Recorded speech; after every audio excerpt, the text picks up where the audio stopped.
Bueno, la verdad que felicitaciones al plenario. Creo que bueno, la presencia acá de Berení, de La Patria es el Otro, del Tano del Subte que nos trajo el saludo a GTCIP y de Patria y Futuro, o sea, los afluentes que nos vamos uniendo, darle también una salida política. Nosotros no solo estamos cerrando un periodo que es el del año de Milei, en el cual hemos puesto principalmente hoy el debate, también la última elección de mesa fue a inicio del 2020, ¿no? Al inicio del Frente de Todos. Con lo cual hay también todo un periodo que creo que Liberación Popular se afirmó en este proceso del Frente de Todos, que tuvo idas y venidas, todas las discusiones, la derrota del 21, la derrota del 23, pero creo que fue organizándose, fue uniéndose a un conjunto de fuerzas y fuimos adoptando una identidad mucho más clara que es la que va teniendo hoy nuestra fuerza. Además de ir abriendo en distintas localidades del conurbano, ahora en Berazategui también, Loma, San Martín, desde ya en La Matanza, además de lo de Capital. Hemos también en un momento sumado gente de Olavarría, Jujuy, o sea, la verdad que en este proceso fue muy rico. El diario, como señalaban, está claro que es un instrumento que nos permite una expansión muy importante y creo que confirmamos que nosotros vamos por un cambio revolucionario de fondo, de estructura, como señaló la compañera de La Patria es el Otro, antiimperialista. Pero ¿cómo vamos en ese sentido? Bueno, en ese sentido vamos protagonizando la lucha política en cada momento. O sea, siempre hay una reacción y un pueblo. En cada momento esta polaridad está. En su momento fue Macri, en su momento ahora es Milei y el gobierno de Milei. Y a veces hay gobiernos populares y a veces los gobiernos lo tiene la reacción. En general, nosotros, como decimos a los más jóvenes que tuvieron mucho tiempo de gobierno popular en su vida, bueno, pero en realidad los gobiernos populares son la excepción, no la regla. ¿Por qué? Y porque hay un Estado oligárquico imperialista que se conformó en 1880, donde hubo ganadores y hubo clases sociales perdedoras. Y los grandes ganadores fueron los terratenientes que se repartieron la Patagonia, después de aplastar a los caudillos federales, después de mandar a terminar al pueblo paraguayo en la guerra de la Triple Alianza y después de exterminar a los originarios en la Patagonia, porque ese es el proceso que se da en el que se conforma el Estado Nacional Argentino. Entonces, esta estructura, que es este Estado, cuando vos metés un gobierno popular, como pasó, no es lo mismo si es con Perón, que tiene el 17 de octubre y todo un estallido y todo un pechazo, como le llamamos, lógicamente ese gobierno va a poder ir mucho más a fondo, expropiar las empresas, los ferrocarriles, como hizo Perón, etcétera, etcétera, y dar una cantidad de leyes laborales en favor de los trabajadores. Cuando vienen gobiernos populares después de un estallido como el 2001, también se puede avanzar de una manera. O como cuando vino el pechazo de la mesa de enlace, hay un contrapechazo popular, que fue toda la movilización del 2008. Que nosotros ahí ajustamos políticamente, ¿no es cierto? Porque básicamente ahí empezamos a comprender más a fondo esto de la contradicción principal. Que siempre hay un pueblo y siempre hay una reacción. El problema es estar del lado del pueblo.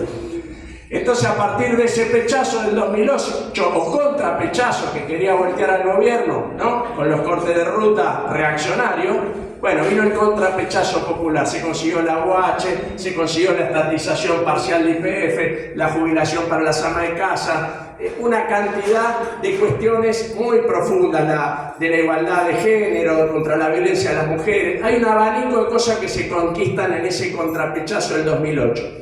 Pero en definitiva, al no irse más a fondo en el cambio de estructura, este camino de la conquista de los derechos se agotó. Y una parte dijo, bueno, pero estamos perdiendo poder adquisitivo salarial. Y entonces pudo ganar Macri. Aparte, los trabajadores ocupados sindicales de altos ingresos estaban enojados por el tema del impuesto a las ganancias, que les sacaba casi un tercio del sueldo. Recuérdense que hay una ruptura del gobierno con Moyano y Massa. Con lo cual hay un periodo de Macri, pero bueno, se comprueban las consecuencias de las políticas liberales y de apertura de mercado, etcétera, y de endeudamiento de Macri. Lo derrotamos. Ahora, no lo derrotamos con un estallido popular, con una pechada. Se llegó un Alberto Fernández negociando el precio del dólar, ¿se acuerda? 60 pesos. Se llegó demasiado ordenado, les diría, al triunfo, a prender la economía. Con un apoyo de una UIA que había perdido con Macri. Pero en definitiva, cuando ese gobierno, después en medio de la pandemia, intenta Vicentín, donde mete el dedo efectivamente en todo el tema de la exportación de grano del Paraná y el control de la hidrovía y todo lo que implica el lugar por donde en gran parte salen las riquezas de nuestro país, que es el Paraná, y ahora el otro va a ser por Bahía Blanca o ya está haciendo, que es la de Vaca Muerta. En definitiva, cuando tocó ese nervio, la reacción saltó con todo y en medio de la pandemia salieron a cortar las calles ellos, ¿se acuerdan? Bueno, muy limitado, pero en definitiva ahí el gobierno reculó. Y cuando reculó con Vicentín, le midieron el aceite, como decimos nosotros, y lo midieron en su debilidad política más profunda. A partir de ahí vino un cambio en la dirección de la UIA, con Techín y con Copal, como lo hemos señalado en el documento, y el horadamiento del gobierno de Alberto Fernández fue con la suba de los precios de la comida. Básicamente nos masacraron con los precios de la comida durante 3 años, no pararon de subir y la gente dijo, bueno, pero si yo no puedo vivir, claro. Entonces, bueno, en definitiva, lo fueron acorralando al gobierno. Entonces, hay una parte que dice, para mí el peronismo, ¿qué me propone? Ser pobre toda la vida y ser asistido con planes. Entonces no es tan ilógico que los hijos de la gente organizada en los movimientos sociales haya hecho una reacción a decir, no, yo no quiero terminar como mis padres. Hay algo de eso en lo que quebró abajo, en un sector del peronismo abajo, ¿tá? Y hay algo de... volvieron a tocar la fibra menemista, o sea, porque el peronismo también ha tenido momentos populares, como con Perón, pero también ha tenido momentos ha sido gobierno reaccionario, porque nosotros nos pasamos toda la década del 90 enfrentando a la reacción del gobierno menemista, ¿no? Con Hugo Moyano, con el perro Santillán, con De Genaro, la CTA, ¿no? Las marchas federales y todo eso. Eso fue nuestra juventud, alguna vez fuimos jóvenes, fue eso, nos dedicamos a eso. O sea que nosotros, año y año estamos contra gobiernos peronistas reaccionarios, que era el de Menem. No por casualidad, Milei recoge eso, ¿tá? Digo, para entender que no es blanco o negro el peronismo, es un proceso y ahora tiene una crisis muy fuerte. Lógicamente lo vamos a sentir porque esta dispersión del peronismo, esta crisis donde hay gobernadores trabajando para Milei, etcétera, y lógico, nos dificultan el reagrupamiento. En la CGT hay un debate si confrontar o darle tregua y ir a negociar, por eso no pudimos hacer el paro del 5, aunque la CTA movilizaron, bueno, nosotros movilizamos y la plaza, vamos a decir, se llenó, está bien, no llenamos las diagonales, no las reventamos el centro, pero creo que logramos hacer una movilización del 5 como para terminar este año mostrando un camino de lucha. Y creo que el otro punto es la importancia de la presencia hoy de Berenice y del Tano, porque esto que señalaban compañeros, hay bronca. Milei no tiene la mayoría. Milei, si vas a hacer una encuesta, te da menos del 50%. Pero lo que pasa es que no es un gobierno que porque vos le haces una marcha de pobres, entonces, bueno, tengo que resolver el problema de la pobreza. No, él dice, la pobreza toda viene de la herencia del populismo, chau, yo no me hago cargo, chau, le sacan los remedios a los jubilados porque jubilaron gente sin aporte. En realidad, a los que jubilaron así, le están descontando todos los meses un poco para cubrir los aportes. O sea que en realidad nadie se jubila sin aporte, porque o lo pagaste antes o lo pagás después. Lo que están proponiendo ellos es que de ahora en más la gente quede tirada en la calle y se muera y no tengan que pagar jubilación. Bueno, la cuestión es que entonces es importante lo siguiente. Creo que este fue el debate, por lo menos en nuestra comisión, el nudo central fue este, no sé si en otras también, pero algo por lo que escuché sí. ¿Qué es? Si la bronca es mayoritaria, ante tremenda, digamos, reacción abierta, o sea, antihumana inclusive, de, bueno, listo, si el capitalismo dice que te tenés que morir, bueno, listo, te tenés que morir porque lo dice el capitalismo y lo único que funciona es el capitalismo, entonces está bien que vaya por acá. Y una parte no, por eso automáticamente lo deja de apoyar, pero la mayoría no lo apoya. Pero sin embargo no es que, chao, estalló, ¿me entendés? Bueno, porque también te dicen, pero lo que pasa es que él ganó con ese programa, no es que ganó mintiendo tampoco. Entonces, hay un punto en el que lo tenemos que horadar de los movimientos de masa, que son los sindicatos, que son los centros estudiantes. Creo que es lo que hemos, y los barrios, creo que es lo que hemos hecho este año. No es que eso nos faltó, porque la marcha más grande que tengamos recuerdo es la del 23A por la universidad. No hay una más grande que nos acordemos, porque tocó un nervio identitario de la Argentina. ¿Qué distingue a Argentina de otros países de Sudamérica? Bueno, el acceso a la educación pública, inclusive a nivel universitario en forma gratuita, y el acceso a la salud en forma gratuita, aunque esto se ve limitado, ¿no?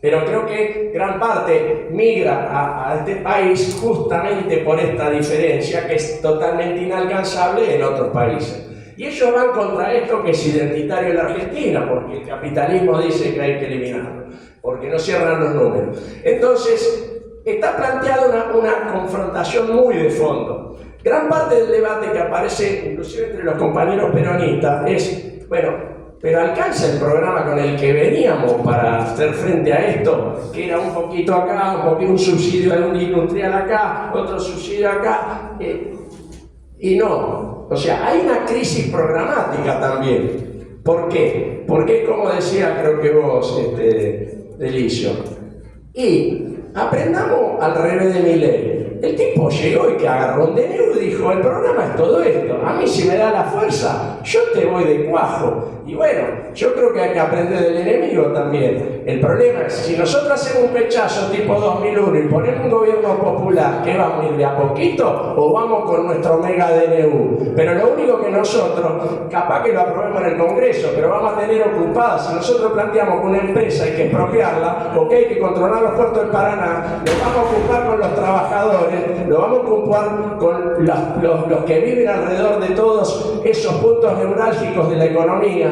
sean empresas alimentarias, los puertos, los yacimientos, todo lo que haga falta para el desarrollo económico y social de la Argentina, lo tienen que pasar a controlar los trabajadores y las fuerzas populares. Por lo tanto, el pechazo esta vez tiene que ir ahí, mucho más a fondo, mucho más. Ya no vamos a conmover porque, hay pobres, hay que resolverlos con planes, como fue el 2001. No, ahora vamos a ir a fondo, porque también aprendimos de Milei. Nosotros vamos a hacer nuestro mega DNU que toque los problemas de fondo de la economía y de la producción. Esto es lo que pasa a estar en discusión.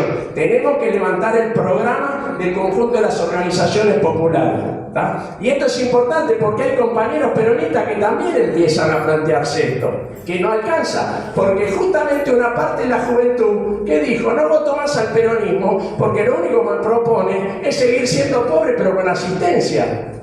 Y en parte está bien que hayan rechazado eso. Lo que estuvo mal es en votar el cambio a través de Milei. El cambio viene por este lado. Por eso algo está muriendo en esta sociedad, pero algo también están haciendo. Lo hablábamos el otro día, una compañera peronista también justamente planteó, dice, yo siento que algo se terminó, pero que algo viene. Bueno, ha cambiado un periodo internacional, ¿no? De lo que se denominó la globalización, donde Estados Unidos hegemonizaba, y a la vez hacía un acuerdo con China, donde la mano era muy barata, entonces iban todos, se ponían ahí las empresas norteamericanas, y los chinos también iban aprendiendo cómo hacer las cosas, y juntos nos inundaban de productos todo el mundo. Bueno, ese periodo con la crisis del 2008, y claramente con la guerra de Ucrania, se terminó. Son 30 años de política, entonces vos sentís y se inicia un nuevo periodo, donde la pelea por la hegemonía mundial imperialista entre China y Estados Unidos está muy clara. Ayer hablábamos con un diputado de la Nación, cuando salíamos del acto, y nos señalaba que Trump públicamente le ha dicho a sectores de las Fuerzas Armadas de Estados Unidos, prepárense porque la guerra con China puede estar mucho más cerca de lo que ustedes piensan. Se lo dijo el presidente a las cúpulas de las Fuerzas Armadas, dice que está en la página enseguida todo esto. Así que, digamos, los factores de guerra están creciendo ya los chistes son sobre misiles nucleares últimamente, ¿no? Que si Guantanara y Elegante sacan una canción juntos, el primer misil a la matanza, había uno que Putin decía eso. Pero bueno, hasta el humor empieza a estar tenido por este nuevo mundo donde la guerra está. Ahora, el punto acá es, si hubiera ese conflicto entre las potencias, como pasó en la Segunda Guerra Mundial o como pasó en la Primera Guerra Mundial, ¿lo vamos a usar para quedar atrás de uno o de otro? ¿O lo vamos a aprovechar, como fue con la propia Revolución de Mayo, entre el conflicto entre España, Inglaterra y Francia, para avanzar en el proceso liberador nuestro? No, yo creo que Irigoyen del radicalismo, cuando hizo YPF y cuando hizo Somisa, la empresa estatal del acero, bueno, fue justamente en esa salida de la Primera Guerra Mundial, y el peronismo como proceso político, y arranca en el 45, que es el año donde termina la Segunda Guerra Mundial, y aprovecha ese debilitamiento de Inglaterra. Está bien, surge Estados Unidos, pero Inglaterra está debilitada, y por lo tanto le expropia los ferrocarriles y expropia todo. Entonces, nosotros vamos por esta salida de fondo revolucionaria, por un pechazo con un programa más alto. Y hoy tácticamente el punto es seguir empujando de los sindicatos, de los centros estudiantes, de los barrios, de los movimientos de masa, enfrentar la política de Milei con los jubilados y el genocidio que pretenden hacer sobre ellos, y a la vez presidiéndonos de una batalla política que va a tener un centro en la provincia de Buenos Aires, porque si Milei nos gana la provincia de Buenos Aires, es una historia, y si nosotros lo derrotamos a Milei en la provincia, a Milei y a todos sus aliados empelucados del PRO, de los radicales, y lo derrotamos en la provincia de Buenos Aires, entonces la historia puede ser otra. Con el pechazo, con la perspectiva de un gobierno de Axel Kicillof, nosotros vamos por eso, y por eso hoy estuvieron los compañeros que estuvieron. Vamos con la lucha de masa, presidió la política con el pueblo contra el gobierno reaccionario de Milei. Así que un saludo a todos, compañeros.